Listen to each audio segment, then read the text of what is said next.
تو اس کا چہرہ سیاہ پڑ جاتا تھا اور وہ اپنے غم و رنج کو پینے والا ہوتا تھا. یعنی آپ اندازہ لگائے کہ بیٹی کی بشارت ان کے اوپر کتنی شاد گزرتی تھی. یہ ایک محاورہ ہے جس طریقے سے ہمارے یہاں کہا جاتا ہے کہ خوشی میں انسان کا چہرہ لال ہو جاتا ہے اور رنج و الم میں انسان کا چہرہ کالا پڑ جاتا ہے, سیاہ پڑ جاتا ہے. تو ان کا چہرہ سیاہ پڑ جاتا تھا جب انہیں کوئی بیٹی کی بشارت دیتا تھا. آخر کیا وجہ تھی؟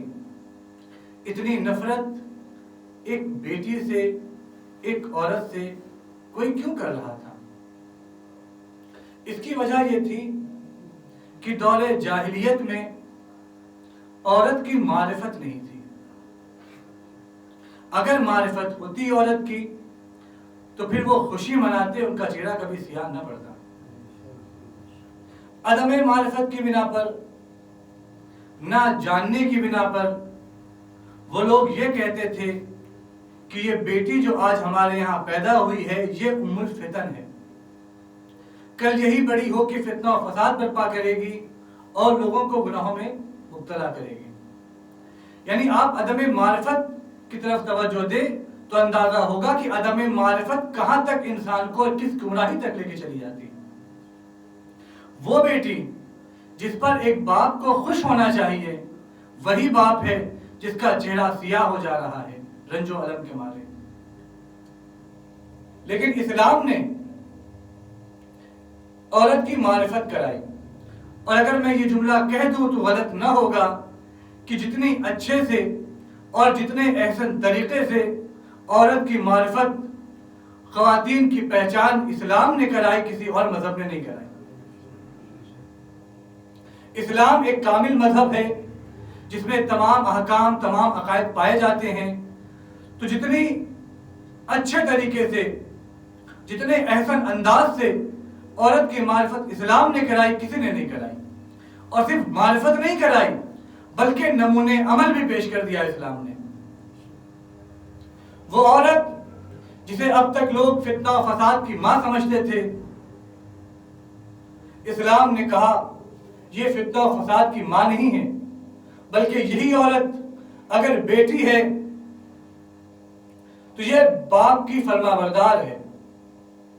اگر یہی عورت بیوی بن جاتی ہے تو پھر شوہر کے نصف ایمان میں شریک ہے. یہی عورت اگر ماں بن جاتی ہے تو بچوں کی جنت اس کے قدموں کے نیچے ہو جایا کرتی ہے. تو آپ دیکھیں یہ سارا دار و مدار فہم کا معرفت کے اوپر ہے. جس کو معرفت ہے وہ قدر و منزلت پہچانتا ہے, اور جسے معرفت نہیں ہے وہ حقیر سمجھتا ہے اور گمراہ ہے. فرض کریں ایک پتھر ہے جس کا نام ہے در نجف. چونکہ نجف میں مجلس ہو رہی ہے, آپ یہاں پر موجود ہیں, ہر انسان جانتا ہے نجف کی عظمت کو کیا ہے, کیونکہ آپ معرفت رکھتے ہیں. اگر نجف کے پتھر کی, در نجف کی کسی کو معرفت نہیں ہے تو وہ کیا کہے گا؟ ایک پتھر ہے جو انسان کے پاؤں میں آ جایا کرتا ہے, جسے رون دیا جاتا ہے.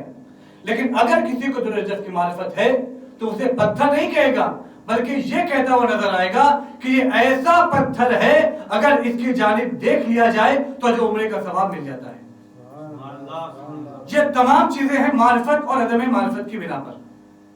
اچھا معرفت ہو تو, لیکن معرفت کے لیے قید یہ ہے کہ جو چیز جس کے لیے بنائی گئی ہے وہ اپنی حد میں رہے. اگر حد سے تجاوز کرے گی, اگر حد سے آگے بڑھ جائے گی تو پھر وہ اپنی منزلت, اپنا وقار, اپنی عزت سب کھو بیٹھے گی. مثلا ہیرا ہے, ہیرے کا استعمال کیا ہے, اسے وضع کس لیے کیا گیا, اسے بنایا کس لیے گیا؟ ہیرے کو بنایا گیا ہے تزئین کے لیے, زینت بخشنے کے لیے. اب ہیرا ہے, آپ نے انگوٹھی بنوا لیا, زینت دے رہا ہے, فائدہ مند ہے, سود مند ہے, اس کی عزت بھی ہے, اس کا وقار بھی ہے, معیار باقی ہے. گلے میں ہار پہنا, ہیرا جڑوا لیا. بادشاہوں نے تاج پہنا, ہیرا جڑوا لیا. جب تک یہ ہیرا اپنے مستعمل فی میں استعمال ہو رہا ہے, اپنی حد میں باقی ہے, اپنے حد سے تجاوز نہیں کر رہا ہے، اس کی عظمت بھی ہے، اس کی عزت بھی ہے، اس کا معیار بھی ہے، اس کا وقار بھی ہے، لیکن جس دن یہ ہیرا تجاوز کر جائے اور مستعمل فی کے خلاف استعمال ہونے لگے، نہ اس کی عزت باقی رہے گی، نہ اس کا وقار باقی رہے گا۔ اگر اسی ہیرے کو کوئی زینت دینے کے لیے استعمال نہ کرے بلکہ اسے زبان پر رکھے اور اپنے ذائقے کے لیے استعمال کرے تو یہاں پر جوہری کہتے ہیں کہ اگر ہیرا انسان چاٹ لے اس کی موت واقع ہو سکتی ہے، اور کون ہے کہ جو اپنی موت خریدے گا؟ تو اب تک وہ ہیرا جو مارکیٹ میں بک رہا تھا اپنی اعلیٰ قیمت کے اوپر، اب کوئی نہیں ہوگا جو اسے خریدے گا، اس کا معیار باقی نہیں رہے گا، اس کی عظمت باقی نہیں رہے گی، اس کی قدر مدرت باقی نہیں رہے گی۔ تو اب عورت کا وہی مسئلہ ہے۔ اب اسلام نے جو حدود عورت کے بتائے ہیں، اگر عورت ان حدود کے اندر رہے گی اس کا معیار بھی باقی ہے، اس کی عظمت بھی باقی ہے، لیکن اگر عورت اپنے معیار پہ باقی نہیں رہے گی، تجاوز کر جائے گی حدود سے، نہ اس کی قدر باقی ہوگی، نہ اس کا معیار باقی ہوگا، نہ اس کی ارزش باقی ہوگی۔ حدود کیا ہیں عورت کے؟ اسلام نے کہا عورت اپنے شوہر کی فرما بردار ہونا چاہیے۔ اگر یہی عورت فرما بردار نہ ہو بلکہ میدان میں دکھائی دینے لگے تو نہ اس کی عزت باقی ہوگی، نہ اس کا معیار باقی ہوگی۔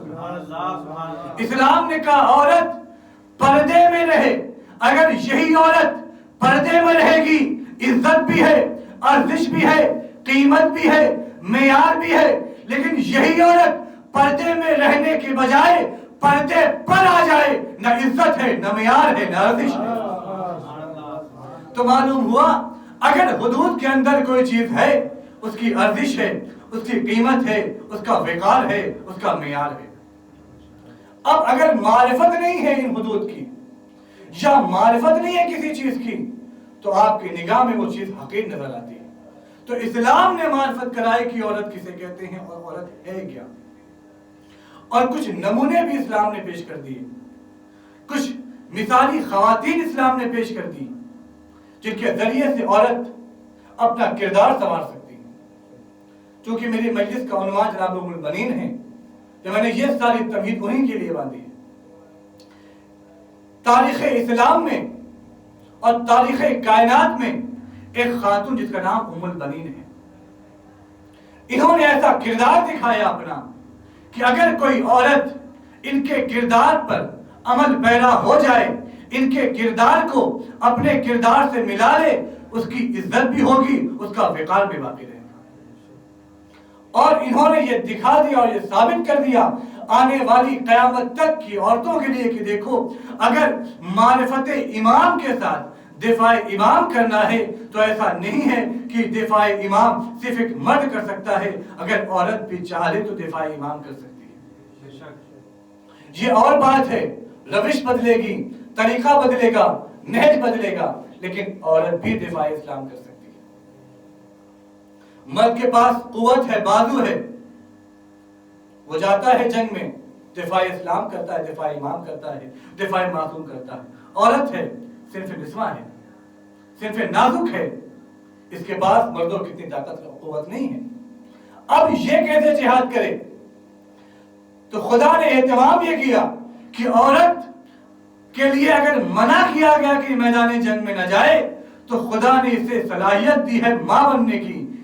یہ ماں بن سکتی ہے، یہ ایسی اولاد پیدا کر سکتی ہے کہ وہ اولاد دفاع امام کرے گی، اور جب وہ اولاد دفاع امام کرے گی تو یہ راستہ بن جائے گی، یہ اعلی کار بن جائے گی۔ اس طریقے سے یہ بھی دفاع امام کر رہی ہے۔ کس طریقے سے دفاع امام کیا؟ اپنے چاروں بیٹے جناب مولا عباس، جناب عبداللہ، جناب عثمان اور جناب جعفر، یہ چاروں بیٹے جناب ام البنین کے اس طریقے سے پالا، اس طریقے سے تربیت دی کہ یہ مقتل حسین میں امام حسین کے دفاع میں کام آئے۔ اور تربیت ایسی تھی کہ جب شمر لعین ان کے پاس امان نامہ لے کر آیا اور کہا چونکہ تم ایسی ماں کے بیٹے ہو کہ جو ہمارے قبیلے سے تعلق رکھتی ہے تو میں چاہتا ہوں کہ میں تم لوگوں کو امان نامہ دے دوں اور تمہیں حفاظت میں لے لوں اور تمہیں قتل نہ کیا جائے۔ ماں کی تربیت کا اثر دیکھیے، ماں کی پاکیزگی کا اثر دیکھیے کہ چاروں بیٹے ایک ساتھ کھڑے ہوئے اور کھڑے ہونے کے بعد کہتے ہیں اے شمر لعنک اللہ، اے شمر خدا تم پر لعنت کرے، ولعن اللہ علی امانک، اور خدا کی لعنت تمہارے امان نامے پر ہو، لئن کنتا خالنا، اے شمر اگرچہ تم میرے ماموں ہی ہو، قبیلے کے اعتبار سے، خون کے اعتبار سے نہیں، اے شمر اگرچہ تم میرے ماموں ہی ہو قبیلے کے اعتبار سے، پھر بھی خدا تم پر لعنت کرے، تمہارے امیر پر لعنت کرے اور تمہارے امان نامے پر لعنت کرے۔ مولا عباس نے یہ لعنت کر کے بتا دیا کہ دیکھو اگر کوئی مستحق لعنت ہے اور کوئی اہل لعنت ہے تو لعنت کبھی پیچھا نہیں چھوڑتی، اب رشتے کے ذریعے لعنت سے کوئی بچ نہیں سکتا۔ اگر کوئی کسی کا ماموں نکل جائے، کوئی کسی کا سمدھی نکل جائے، کوئی کسی کی بیٹی نکل جائے، کوئی کسی کی بیوی نکل جائے تو لعنت سے بچ نہیں سکتی۔ اگر لعنت خدا کی ایک بار آ گئی تو جب تک وہ آ نہ جائے پیچھا نہیں چھوڑنے والے۔ صلوات محمد والے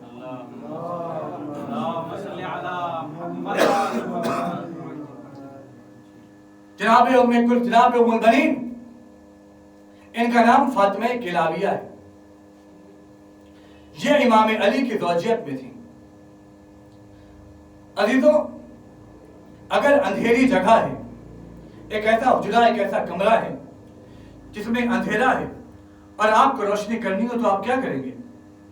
ایک چراغ جلا دیں گے، تو وہ چراغ اس قابل ہے کہ پورے کمرے کو روشن کر سکتا ہے۔ لیکن اگر یہی چراغ آپ دن میں جلائے، سورج کی روشنی کے سامنے جلائے، تو کیا وہ چراغ روشنی دے گا؟